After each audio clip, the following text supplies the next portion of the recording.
Hi friends, இன்னைக்கு நம்ம வீடியோல என்ன செய்ய போறோம் அப்படின்னா உள்ளி படை பொரிக்க போறோம். வாங்க எப்படி உள்ளி படை பொரிக்கிறதுன்னு பார்க்கலாம்.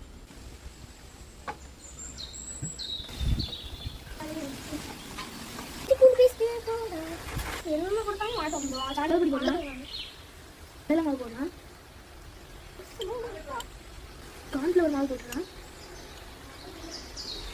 அரிசி மாவு போடலாம், பெருஞ்சீரகம் போடலாம்,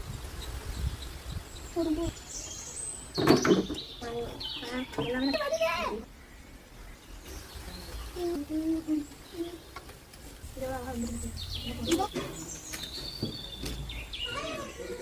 பொரிச்சு எடுத்தாச்சு.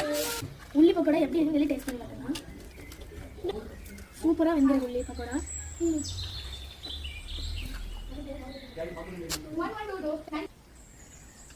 இந்த வீடியோ பிடிச்சிருந்தா லைக் பண்ணுங்க, ஷேர் பண்ணுங்க, சப்ஸ்கிரைப் பண்ணுங்க. பாய்.